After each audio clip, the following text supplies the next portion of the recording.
Olá, estamos retomando aqui na PCI Concurso as nossas aulas de processo penal e agora vamos falar então da iniciação do inquérito policial. Na aula passada nós já falamos de aspectos introdutórios do inquérito, já falamos da finalidade, do conceito, objeto, falamos das características e agora nós vamos falar da iniciação do inquérito. Muito bem. Por que é importante esse tema, né? Por que nós vamos estudar aqui atos de iniciação do inquérito policial? Por que é importante isso? Eu devo dizer que é importante esse tema porque, na medida em que o delegado ele inicia o inquérito policial, ele não pode mais cessar a investigação. Isso eu disse na aula passada, disse da oficiosidade, disse que o inquérito ele pode ser instaurado de ofício e que ele é indisponível. E é verdade mesmo, iniciado o inquérito, automaticamente a investigação tem que ser concluída até o fim.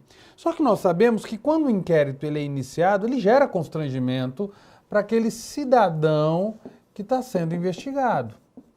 Então é importante a gente estudar esse tema, a iniciação do inquérito, para verificar em que hipóteses o inquérito pode ser instaurado e, dessa forma, permitir que se faça um controle dessa instauração. Porque, volto a dizer, na medida em que o inquérito ele é instaurado, não tem mais como voltar atrás, haverá necessidade de se prosseguir na investigação até o seu final, até a sua conclusão.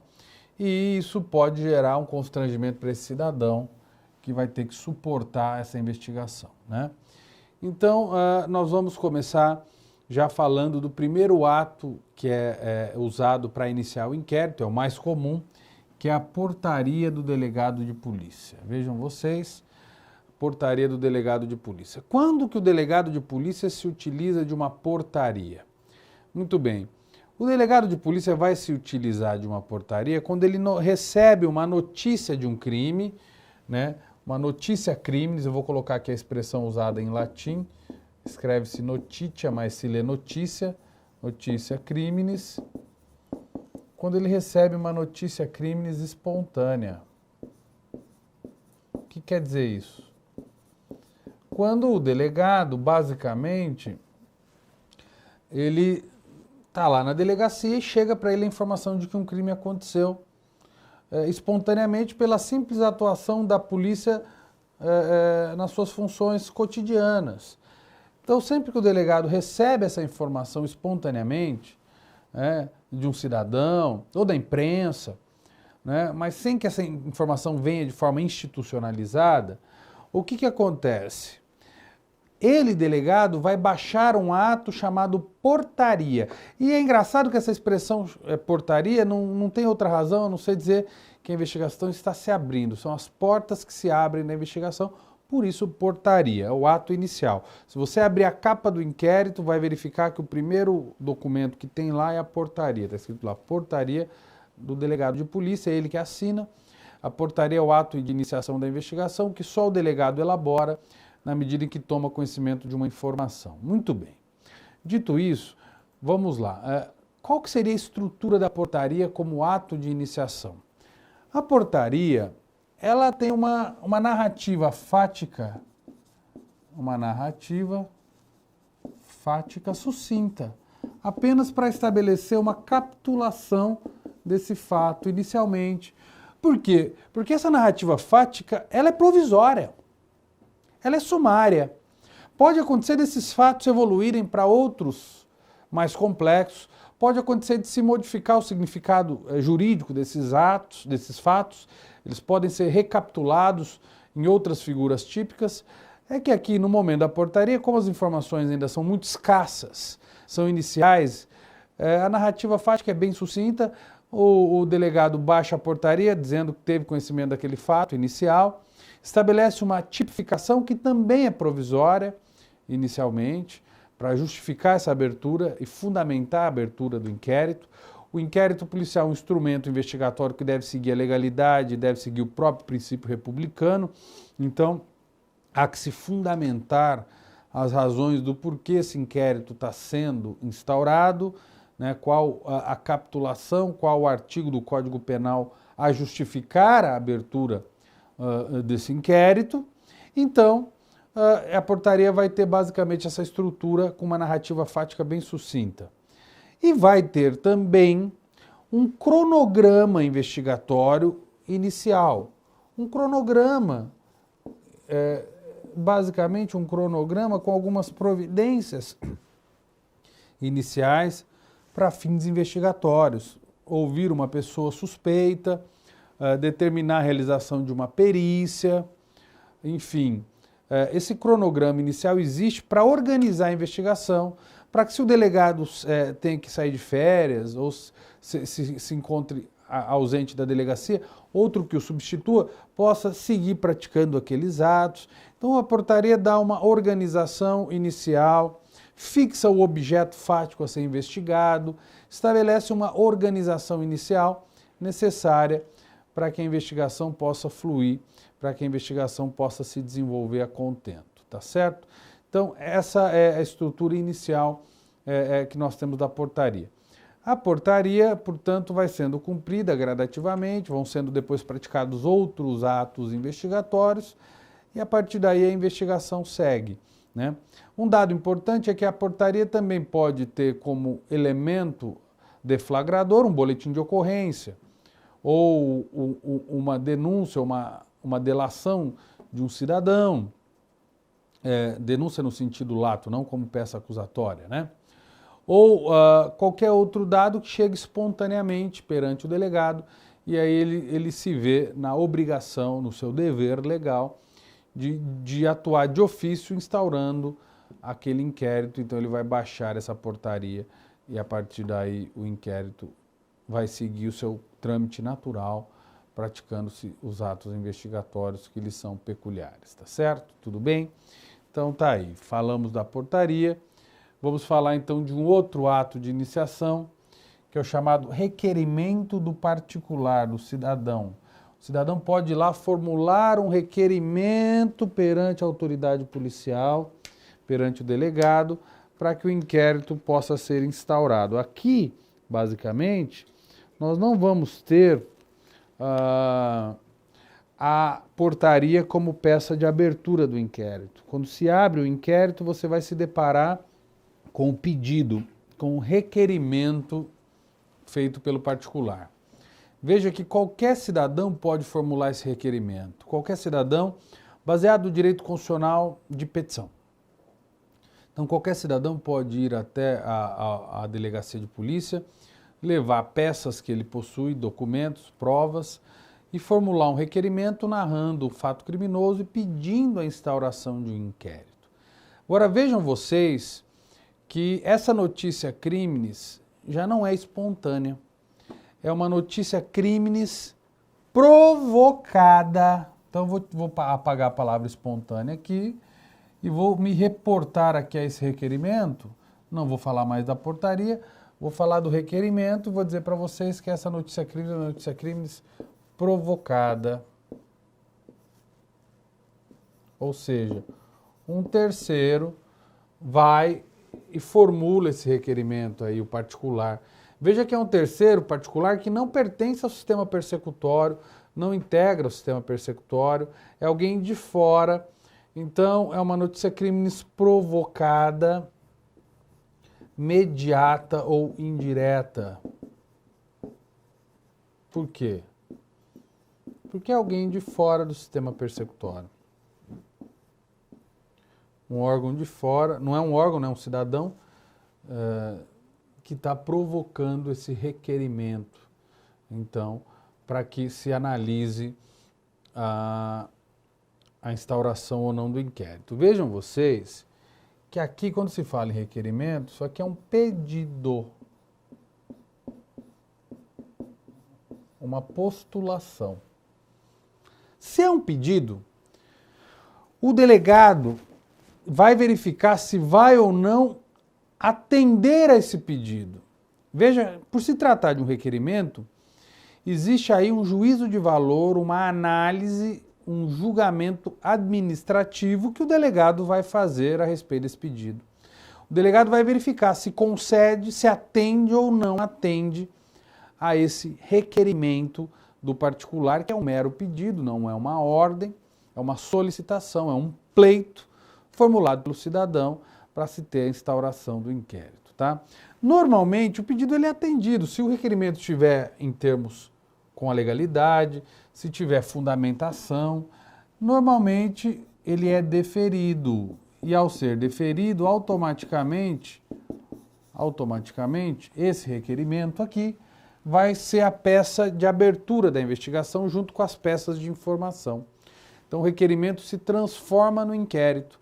O delegado pode até dar um despacho no próprio rosto dos autos, no próprio requerimento, dizendo defiro, e automaticamente aquilo que era um requerimento se torna um inquérito policial e prossegue-se na investigação em cima daquelas peças de informação que ali se encontram, né? Agora, pode acontecer o indeferimento, né? Ele é indeferido o pedido. E aí, quando o pedido é indeferido, como é que fica essa situação? O delegado vai fazer o controle de legalidade da iniciação do inquérito. Olha lá. Vai fazer o controle de legalidade. Se esse requerimento for infundado, se esse requerimento está sendo usado apenas para uma perseguição política daquele indivíduo, ou para lhe desgastar, ou para manipular a investigação, gerar uma situação infundada, o que nós vamos ter aí? O delegado indeferindo. O delegado pode indeferir, dizendo, olha, isso aqui não é crime, ou esse fato está prescrito, ou esse fato já foi julgado, ou esse fato ele é irrelevante para se instaurar esse inquérito. Então, há a possibilidade do indeferimento. E o que pode ser feito no caso de indeferimento? O que o cidadão pode fazer? Ele pode ser usado um recurso administrativo. Para quem? Para o chefe da Polícia Judiciária, que é quem? O Delegado-Geral do Estado, que vai dar a última palavra em matéria de instauração ou não de inquérito policial. Então é possível estabelecer a utilização de um recurso administrativo para que o delegado-geral, então, dê a última palavra se de fato vai ser instaurado ou não esse inquérito. Então veja, por se tratar de um requerimento ou de um pedido, o delegado faz essa análise de legalidade, até porque se depois iniciada a investigação, o delegado não pode mais arquivar. O inquérito se torna indisponível e vai ter que ir até o fim com a sua conclusão, tá certo? Então está aí o requerimento. Vamos passar agora então à requisição da autoridade. Veja que requerimento é diferente de requisição. Requisição é ordem legal. Requerimento é pedido. Requisição é ordem legal. Vejam, ordem. Aqui não é pedido, não é pretensão do particular, é uma autoridade determinando a outra que se instaure o inquérito. E quem que são as autoridades que vão formular essa requisição? Ou o juiz ou o Ministério Público. Então o promotor está lá no seu gabinete atuante, recebe informações da prática de um crime, uma notícia de um crime, com documentos, dados, informações. O delegado, o promotor, na promotoria, pode ele mesmo instaurar o seu procedimento investigatório ou ele pode remeter essas peças por meio de um ofício requisitório ao delegado, requisitando a instauração de um inquérito. Isso é uma ordem legal feita do promotor ao delegado. Ordem legal, requisição é ordem legal. E aí, vejam vocês que, enquanto ordem legal, se essa ordem estiver adequada à lei, feita pelo Ministério Público, aí o delegado tem o dever de cumprir. Se a ordem estiver de acordo com a lei, é ordem legal, aquele crime efetivamente aconteceu, existem informações ali da notícia de um crime, tem que ser apurado, ordem legal, tem que cumprir. Aí não é pedido, aí não tem pleito, não tem pretensão, não tem postulação, é ordem legal mesmo. A pergunta que fica é, e o juiz? O juiz pode também dar uma ordem de requisição para instaurar inquérito? E aqui a questão é um pouco polêmica, porque, vejam, o juiz é a autoridade que vai julgar o caso. Então existe um entendimento doutrinário que diz o seguinte, olha, o juiz, ele não pode estabelecer uma ordem legal de instauração de inquérito, sobretudo quando ele é o único juiz de uma comarca, de vara única, porque é ele mesmo que vai julgar a causa. Se ele já estiver determinando a instauração de um inquérito, ele já vai estar ferindo a sua imparcialidade ali na fase pré-processual, vai estar se antecipando, vai estar de alguma maneira pré-julgando a causa, deflagrando a persecução penal, o que daria a ele um viés inquisitorial na sua atuação, estaria desbordando para uma atuação inquisitorial. Então, o que o juiz teria que fazer, basicamente? Remeter essas peças de informação ao Ministério Público, para que o Ministério Público, então, tome as providências. Se o Ministério Público entender que aquelas peças são suficientes para ingressar com a ação penal, ingressa. Se o Ministério Público entender que tem que instaurar o seu próprio procedimento investigatório, ele instaura. Se o Ministério Público entender que tem que remeter ao delegado de polícia por meio de um ofício requisitório, ele faz isso, né? Então, veja, essa questão é uma questão muito polêmica, né? Então, existe essa doutrina, existe um outro posicionamento mais conservador que entende que não há problema nenhum o juiz estabelecer o envio de uma ordem legal, de um ofício requisitório direto para o delegado, requisitando a instauração de uma investigação, porque o inquérito seria mero procedimento investigatório, não se confundiria com a ação penal. Então há um entendimento ainda que admite essa postura por parte do juiz. Mas existe um entendimento também muito sólido da doutrina, a doutrina é dividida nesse aspecto, de que o juiz não deveria tomar essa postura, apenas aplicando o artigo 40, ele remete as peças investigatórias, do artigo 40 do Código de Processo Penal, o juiz vai remeter essas peças demonstrativas do crime ao Ministério Público e a partir dali o Ministério Público conduz a persecução penal da maneira como reputar mais adequada, dentro da legalidade. Mas a dúvida que fica ainda é a seguinte: pode o delegado, em alguns casos, excepcionalmente, descumprir esse ofício requisitório, essa ordem? Sim, é possível sim. Quando essa ordem não for ordem legal, pelo contrário, quando essa ordem for uma ordem, me permitam escrever aqui, manifestamente ilegal. Ordem manifestamente ilegal. Quando a ordem for manifestamente ilegal, o delegado de polícia pode se negar a instaurar o inquérito. E como que ele deve fazer isso para se resguardar, o delegado?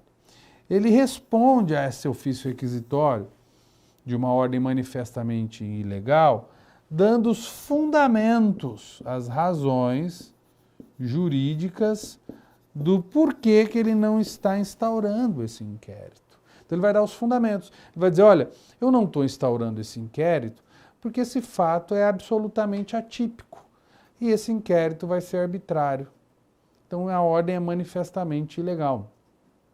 Ou não estou instaurando esse procedimento investigatório, esse inquérito, porque essa pessoa que se vê investigada tem foro por prerrogativa de função e eu não posso instaurar essa investigação aqui sem que haja uma ordem do juiz natural da causa.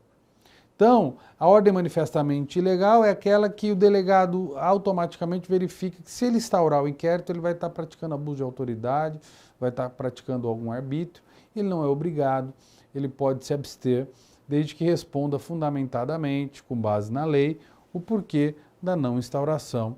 E aí, obviamente, ele vai se resguardar. Porque, vejam, se o delegado admite uma ordem manifestamente ilegal, ele vai estar anuindo com a ilegalidade, vai estar respondendo também por esse crime de abuso de autoridade, ou esse arbítrio que, porventura, esteja acontecendo. Por exemplo, uma ordem manifestamente ilegal, a ordem de um promotor determinando que, além de se instaurar um inquérito, o delegado coloque um grampo ilegal, sem autorização judicial, né? Ou então que o delegado instaure uma investigação baseada numa interceptação ilegal. É claro que, nesse caso, o delegado pode se negar dizendo, olha, essa ordem é manifestamente ilegal, eu não vou anuir com isso, senão estarei concordando com a prática de um crime de abuso de autoridade. Tá certo? Tudo bem? Então, basicamente isso. Vamos seguindo. A próxima forma de instauração é pelo auto de prisão em flagrante delito. Só um detalhe. Quando chegar o ofício requisitório é a peça que consta do inquérito na medida em que se abre a capa do inquérito, vai estar lá a requisição e também é uma modalidade de notícia crimes provocada, só que é uma notícia crimes provocada direta ou imediata aqui, né, no caso, tá? Direta ou imediata. Só esse dado que eu queria deixar para vocês. Aí ela, porque vem da própria estrutura persecutória, tá? Tá bom? Muito bem. Auto de prisão em flagrante delito. Vamos lá.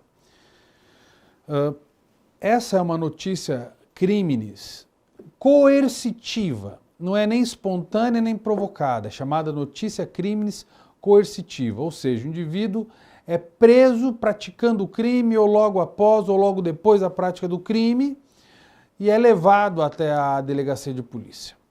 Nesse momento em que ele é levado por ocasião da prisão em flagrante, o que o delegado vai fazer? Ele vai lavrar o auto de prisão em flagrante delito.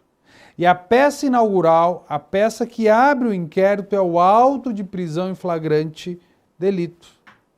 Esse auto de prisão em flagrante delito é a peça que abre o inquérito, vai representar uma restrição de um direito fundamental à liberdade. Então o indivíduo já está preso. E aí eu devo dizer a vocês que o auto de prisão em flagrante delito, ele é importante como peça de abertura, instauração e iniciação, porque ele tem uma carga probatória muito forte. Quando o indivíduo é preso em flagrante, a própria diligência que representa a prisão traz consigo um conjunto de informações e de dados que demonstram aí de forma muito contundente a autoria e a materialidade. Então, a própria peça lavrada pelo delegado na delegacia com o indivíduo preso, o auto de prisão, vai titularizar essa prisão e vai servir para iniciar a investigação a partir daí com o indivíduo já preso, havendo a possibilidade, inclusive, desse flagrante ser convertido em preventiva, se houver os requisitos legais para tanto. É possível essa conversibilidade. É feita hoje em dia a chamada audiência de custódia para verificar se existe fundamento para converter o flagrante em preventiva, ou se é caso de relaxamento desse flagrante em caso de ilegalidade, ou porque não há estado de flagrância, ou porque não foi respeitada a formalidade, ou porque houve algum arbítrio por parte da autoridade policial por ocasião da prisão. Tá certo? Muito bem. Além do auto de prisão em flagrante, nós temos uma peça que pode gerar a instauração de um inquérito, que é chamado auto de apresentação espontânea. Isso aqui é muito pouco falado na doutrina, é importante vocês saberem. O que é o auto de apresentação espontânea? O indivíduo praticou um crime e ao invés dele fugir, ao invés dele se esconder, ele vai com o seu advogado até a delegacia e se apresenta espontaneamente, franqueando as provas, se colocando à disposição da autoridade. Ele vai lá, noticia ele mesmo o crime que ele praticou, fora do estado de flagrância, ele mesmo vai lá com seu advogado, já leva uma petição, expõe tudo o que aconteceu, apresenta os fatos, esclarece esses fatos, ou seja, assume, estabelece uma postura de colaboração colaborativa com a autoridade policial e se apresenta espontaneamente, de modo que nesse caso não haverá estado de flagrância. O indivíduo apresenta-se espontaneamente à autoridade policial. Isso não quer dizer que não haja posteriormente a possibilidade de se decretar uma preventiva se houver algum fundamento para isso. Isso pode acontecer. Agora, a apresentação espontânea, ela automaticamente desfaz o estado de flagrância e permite a abertura de uma investigação a pedido do próprio agente que teria em tese praticado a infração penal. Ele pode fazer isso por meio de um advogado, pode fazer isso espontaneamente sozinho, se apresentando perante a autoridade policial, tá certo? Então, auto de apresentação espontânea está aí, né, como uma forma de iniciação do inquérito, tá? Nós temos também a chamada delatio criminis postulatória, que é aquilo que nós chamamos de representação criminal, né? que não vai se diferenciar muito do inquérito, do requerimento do particular. O que seria essa delatio criminis postulatória? Alguns também chamam na doutrina de representação criminal. Você vai lá e representa criminalmente, representa criminalmente um crime. O que seria essa delatio criminis postulatória? Então, uma peça em que é feita a representação criminal, o indivíduo relata por escrito a prática de um crime, anexa ali algumas peças de informação para demonstrar que esse crime de fato ocorreu e pede para que haja uma investigação. Então, ela tem essa denominação, delatio criminis postulatória, porque mais do que uma simples informação da prática de um crime, mais do que simplesmente informar a prática de um crime, se pede providências e se levam elementos de informação que vão subsidiar a investigação. Daí, delatio criminis postulatória, porque ela vem com um pedido. É diferente do que nós chamamos de delatio criminis simples. Ao lado da postulatória, nós temos a delatio criminis simples. A delatio criminis simples, ou delação criminal simples, essa é nada mais, nada menos do que uma informação levada à autoridade policial espontaneamente. A delatio criminis simples pode ser aquele dado, aquela informação que vai constar de um boletim de ocorrência, ou que vai ser levada ao delegado por meio de um e-mail, ou de uma mensagem de celular, de WhatsApp. Então ela é uma mensagem simples, apenas dando conta da prática de um crime, apenas noticiando um crime. Delatio criminis simples é isso, é a informação que chega solta, que precisa inclusive ser checada, que por si só não vai instrumentalizar a abertura do inquérito, ela por si só. Mas a delação criminal simples, a delatio criminis simples, pode servir para que o delegado de polícia elabore a portaria. O delegado pode relatar na portaria, dizendo assim, olha, chegou ao meu conhecimento, por meio de um e-mail, por meio dessa mensagem de WhatsApp, que um crime aconteceu, então ele vai lá e baixa a portaria e começa a investigar esse fato. Isso é possível de se fazer, é delatio criminis simples, que não vai ensejar maiores formalidades e que pode também se encontrar materializada num boletim de ocorrência. Boletim de ocorrência é esse que pode ser arquivado ou que pode ser convertido numa investigação criminal, certo? Então aí a distinção de uma situação para com a outra. E para finalizar, nós temos aquilo que a doutrina chama de notícia criminis inqualificada, ou para alguns também denúncia anônima no jargão mais comum, mas a doutrina usa essa expressão às vezes um pouco incomum, mas atípica, notícia criminis inqualificada, ou denúncia anônima. E a pergunta que se põe é a seguinte, a denúncia anônima pode por si só servir para instaurar inquérito policial? Será que ela sozinha serve para isso? A pergunta que fica é essa. E a resposta deve ser imediata. A denúncia anônima por si só não serve para instrumentalizar a instauração de inquérito policial. Mas para que serve então a denúncia anônima? O que ela pode gerar? A denúncia anônima pode gerar uma movimentação persecutória? Pode. Isso ela pode. O que eu quero dizer com uma movimentação persecutória? A prática de atos materiais por agentes investigatórios do Estado. Isso ela pode gerar, sim. Uma denúncia anônima pode gerar a possibilidade de uma movimentação, ou seja, de uma checagem daquela informação que chegou, para verificar se aquela informação tem algum respaldo. A denúncia anônima por si só não pode gerar instauração de inquérito, porque a própria Constituição Federal expõe lá no artigo 5º que é vedado anonimato, ou seja, toda e qualquer manifestação de pensamento, toda e qualquer informação documentalizada ou materializada ou expressada por alguém tem que ter o seu responsável, aquele cidadão que editou ou que manifestou aquela informação ou aquele dado que se expressou, que se manifestou, ela tem que ser identificada, essa pessoa, para que ela possa responder por aquilo que disse. Então é vedado o anonimato, por quê? Porque você não tem informações acéfalas, informações lançadas sem um responsável, né?